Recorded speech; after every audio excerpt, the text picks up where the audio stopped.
Okay, so let's get started and just have a good conversation. All right, let's chat. Excellent. Well, let's talk about outsourcing, but before we start, I start with a virtual high five. I do? Okay. Yeah. That's it. Happy to be known as interesting. Of course you are. Of course you are.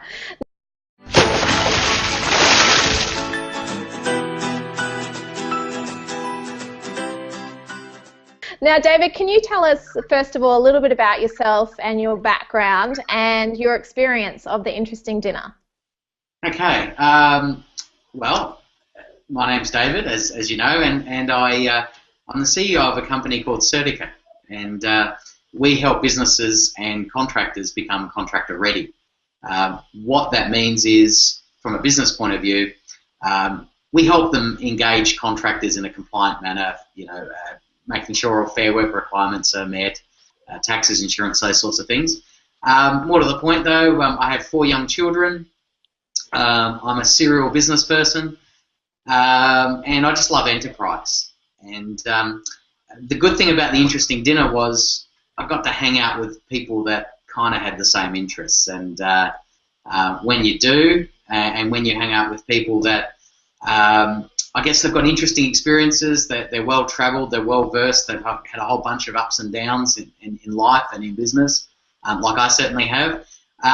When it's not a smooth journey, we get to share those experiences and everyone connects and they talk at a very deep level. So, yeah, great experience. Thanks for the invite. So let's talk about your interesting idea. Can you give us a bit of a background on why you felt this idea was something that you wanted to share with the Interesting Dinner people?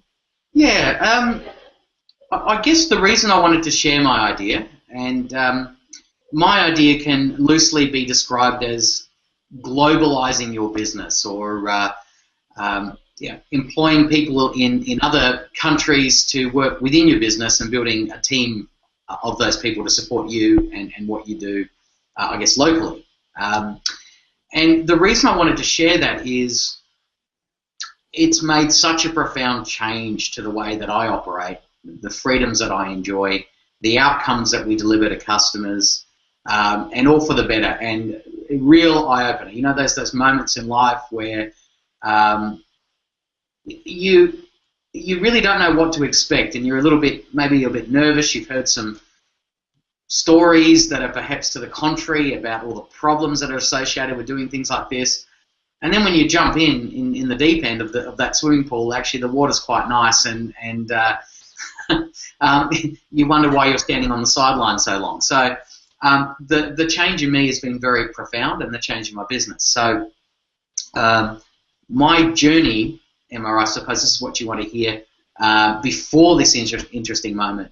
Like most business owners, I can't say every, you struggle. There's probably certain things within your business that you do, certain job functions that you find that no matter how nicely or how dictatorial you become and you swing from one to the other, there's those functions that just don't get done.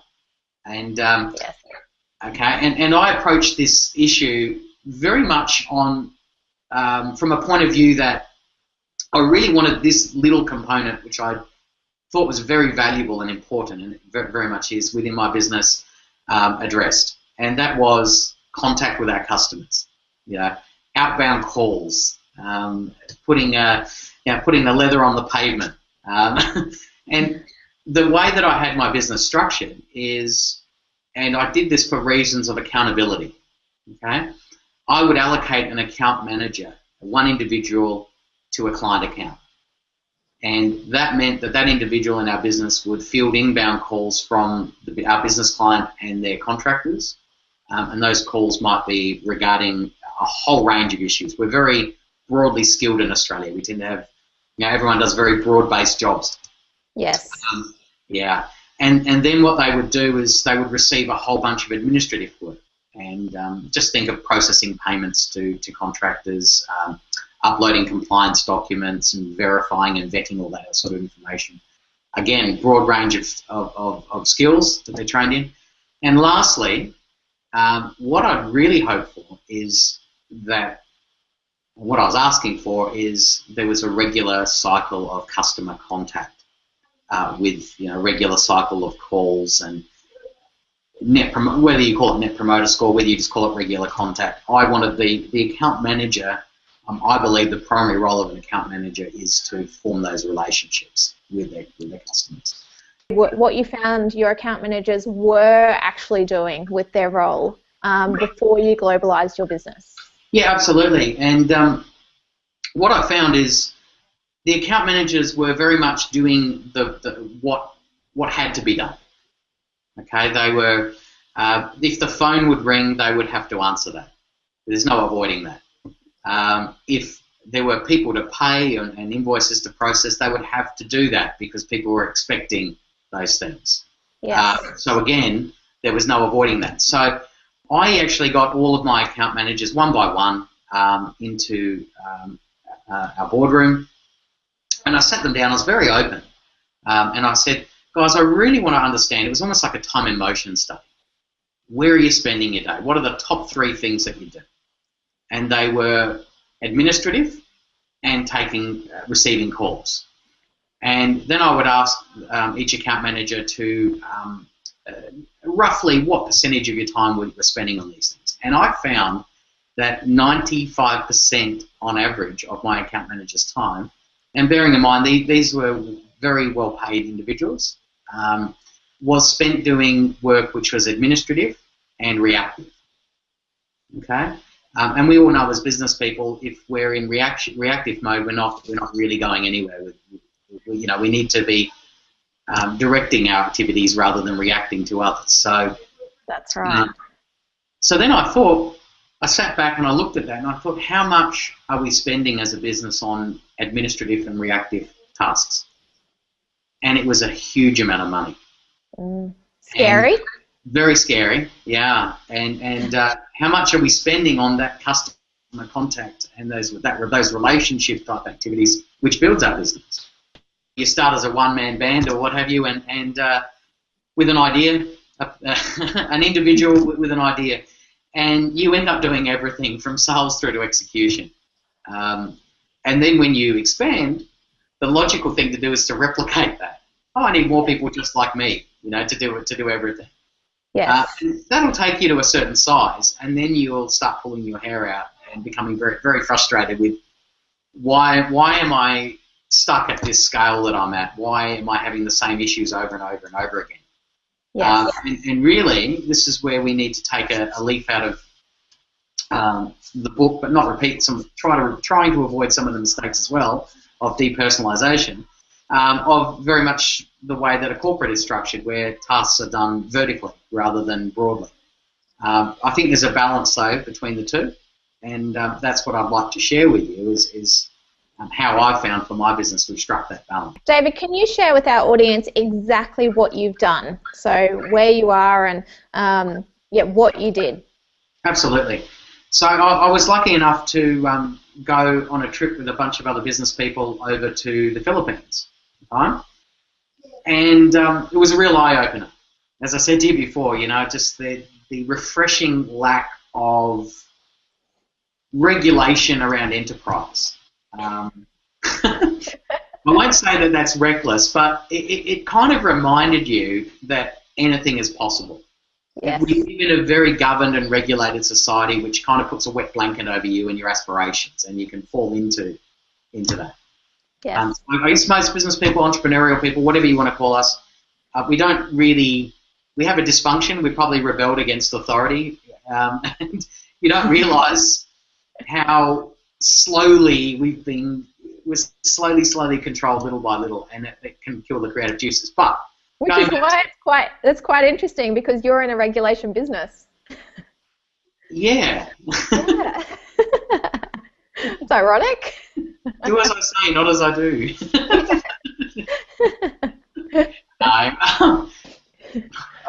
I guess the reason I'm in that line of business is I'd like to think that I can. How do I say this? I don't like to see other business owners or other business people wasting their time on stuff that I can easily fix for them. I'd like them to get on with their business. Yeah. And we've made a great business model out of that, and we deliver Absolutely. a lot of value to our clients. So what we do, going back to what we do though, Emma, and sorry to go on the tangent. No, that's okay. I looked at the roles and I split them. You can think of that account manager role that I was talking to you about before. We split it into three. Essentially inbound, data entry, or data processing, and outbound. And I went over to Manila, and we recruited specialists, and there are specialists in those fields. And I was blown away by the level of expertise and experience that the workforce has over there. You've got a very very high level of English proficiency. The culture is beautiful. The attitude is just warm. These guys are sponges. They want to learn. They want to work. They want to engage. They want to live, breathe, eat, sleep your brand values. So my one tip is go over there with a strong identity. Know who you are before you venture. Okay? Because they want to be part of you. Okay? But I recruited specialists in those roles. They've all got 2 degrees pretty much. Education is very important to them. They've got a couple of degrees. They take their careers seriously, and now we have dedicated people that take our inbound calls from contractor customers and also client customers. They're experts in answering those questions and also referring those inquiries, if they can't solve them on the phone, to the appropriate people in our business as well. We've got a data entry and verification or payroll team, if you like. Now, accounting expertise is very strong over there. Data accuracy, it's an industry, data entry and accuracy and compliance. So we've got a dedicated team for payroll and managing invoicing and those things.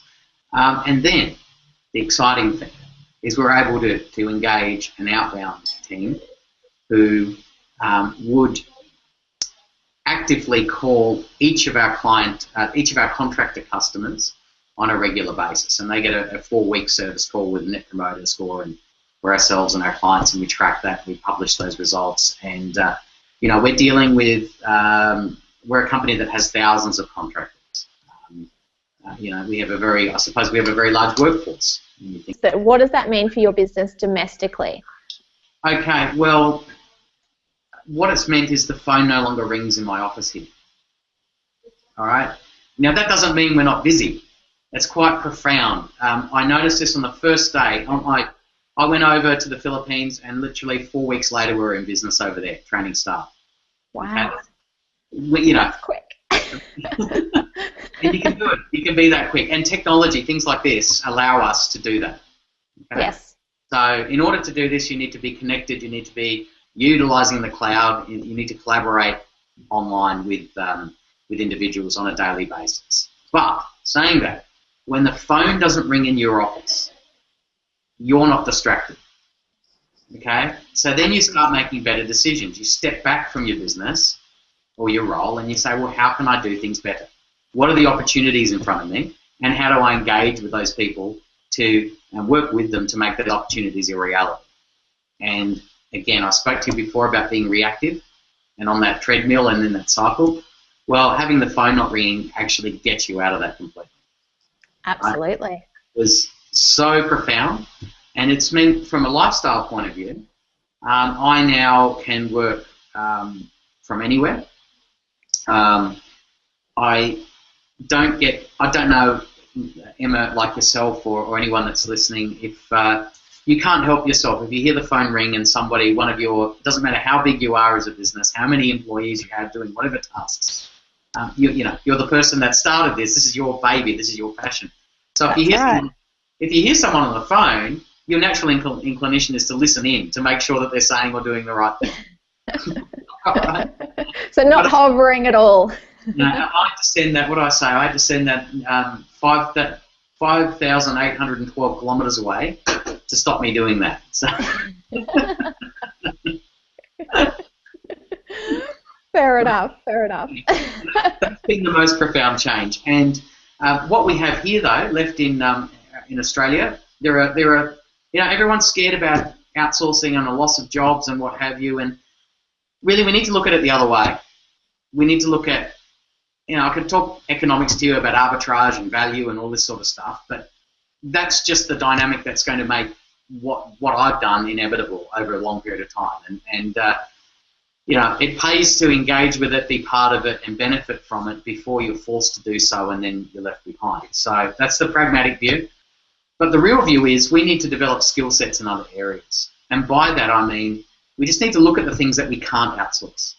We can't outsource face-to-face contact. I know I'm talking to you over Google Hangout, and it's all very cool and everything, and this feels very natural to us. But saying that, nothing will ever replace face-to-face human contact.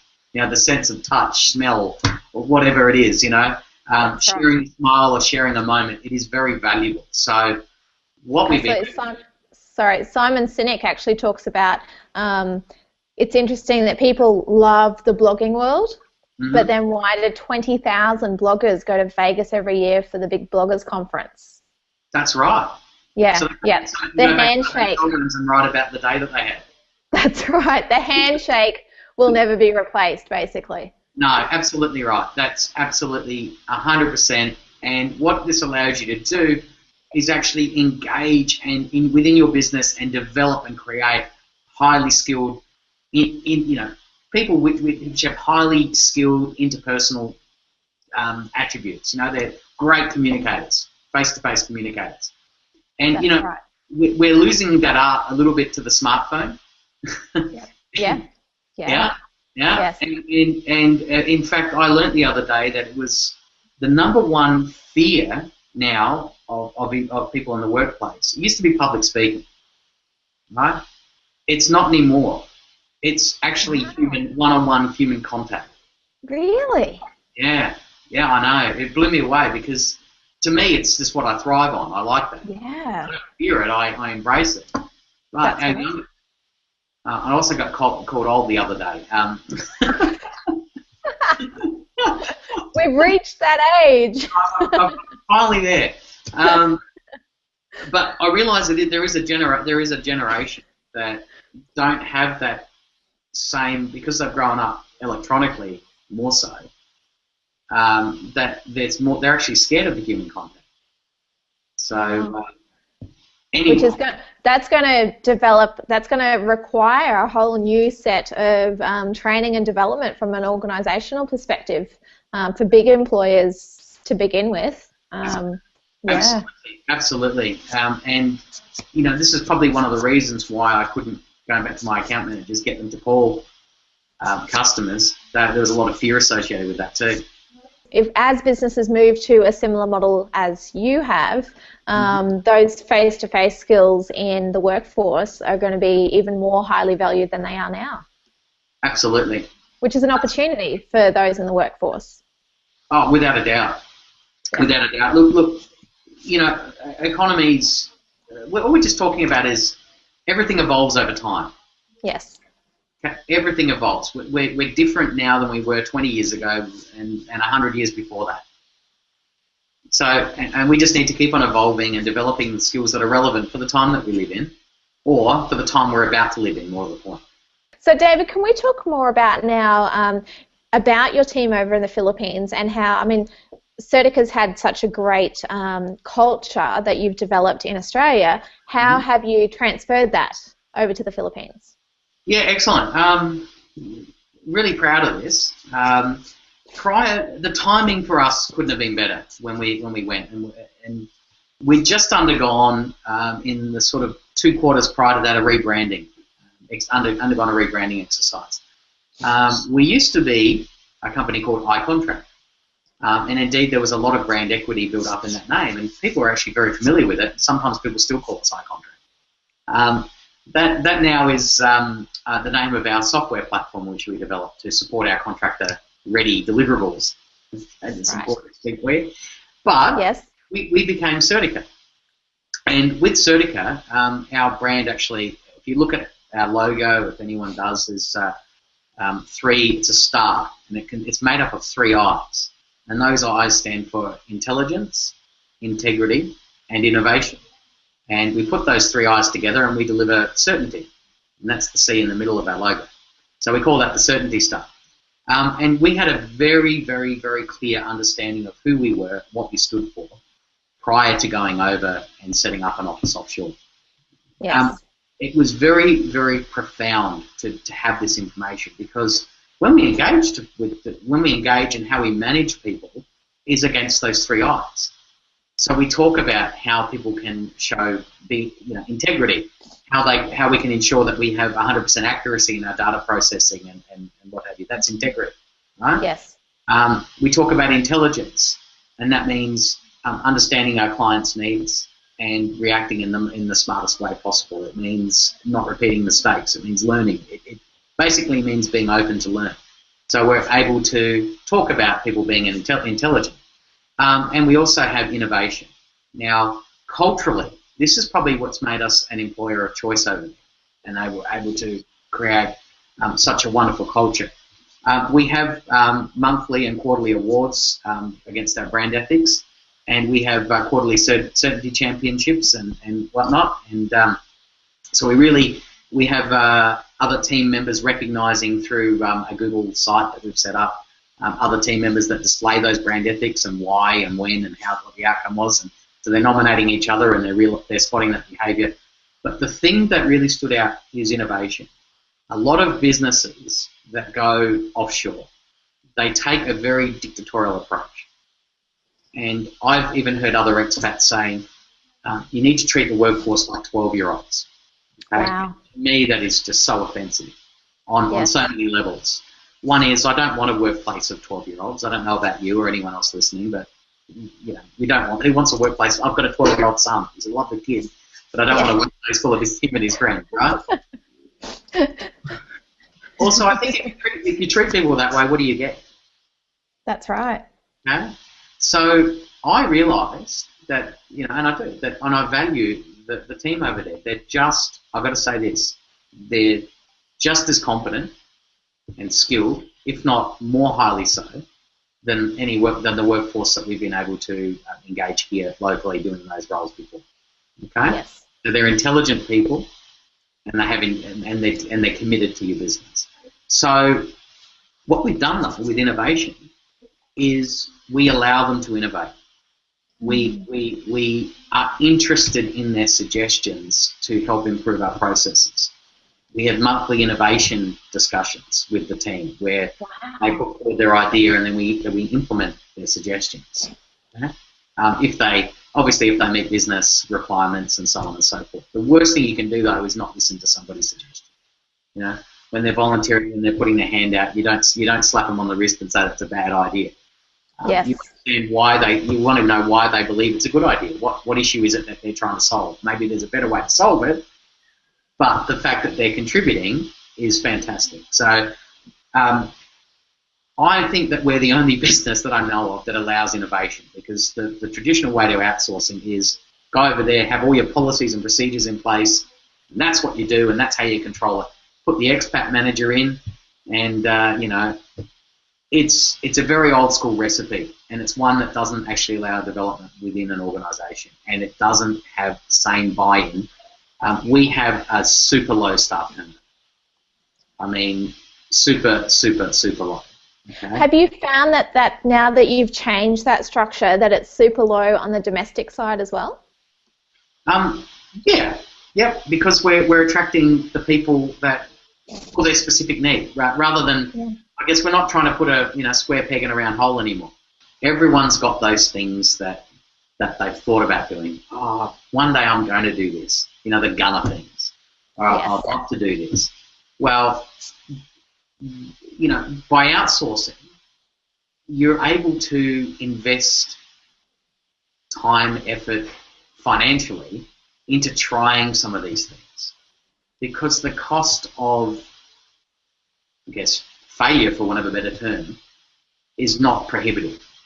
If you wanted to trial something in Australia, because of the cost of labour and the complexities that are involved and the inflexibility of things, it can cost you a pretty penny to make a mistake. Yes. So what we're able to do is trial things, and I have a whole bunch of roles over there that didn't exist that previously that do now.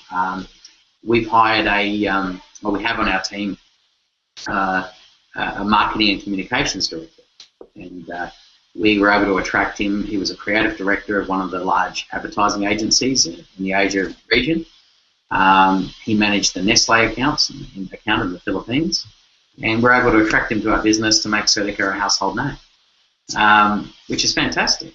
So this journey, it's not someone of his skill set is probably somebody that we wouldn't employ in Australia because perhaps it wouldn't be economic for us to do so. Even though we're a strong business financially, we couldn't justify a $500,000 a year spend on that one person in Australian money. But we can justify a huge and a very well paid, and this is another thing that I'm happy to discuss personally. It's important that you remunerate people well, but you still need to keep something in there to incent proper behaviour in terms of motivation for improvement.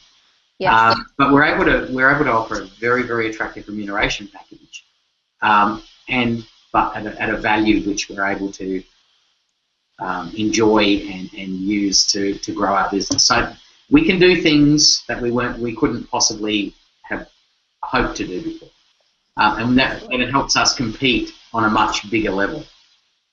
Absolutely. So what is next with the globalization of Certica? Okay. Well, I'll actually continue to look at other markets for other sources of value or talent. More to the point, talent, because there are certain geographies with different, skill sets. We engage everything from creative directors through to IT developers now, and policy and procedure experts. Yes. But where this journey's taken us is our clients have, at first, and you need to think about who our clients are in traditional work. We have a lot of clients from the building and construction sector, traditionally. Yes. And a lot in regional areas as well. We also have large corporates and about every direct sales company in Australia uses our services of note. It's a very broad mix of clients. Yes. And of course, they all come from industries where they benefit from using contractors because they can pay for a result and enjoy that flexibility. But when we originally jumped in, we didn't deliberately so. Not that we're hiding things, but I deliberately decided not to tell our customers what we were doing for the first would have been 8 weeks or so.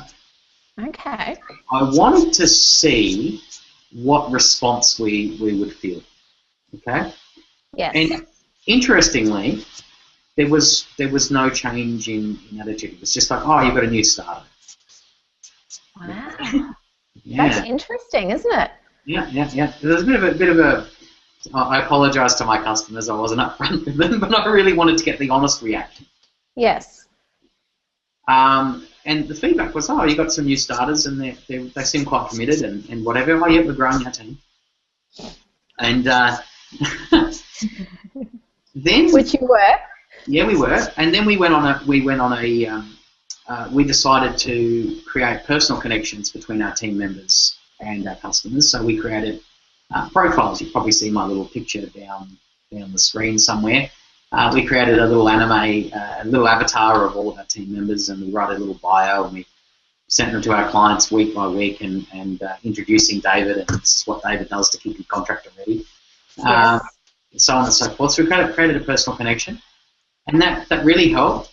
But we did have some clients that were adverse to this and a little bit upset. It's okay, but they refused. They just took offence at dealing with people in another country. So I'm happy to say that they're no longer customers of ours by our choice. But that's the sort of you need to expect as a business owner when you do this, take this journey. You need to expect that there will be some customers that just won't go down that track, that path. Yes. And that's fine. Yet. And I just say, just let them go and move on. But our journey has been on the flip side. We've had so much positive response and inquiry to what we do. Oh, your team are excellent. They work really well. We've never been happier. The contractors are all getting contacted. Lots of compliments. That's right. Yeah. So the level of service that we offer has increased significantly because we can afford to do so. We can afford to have that personalised contact, the verbal contact.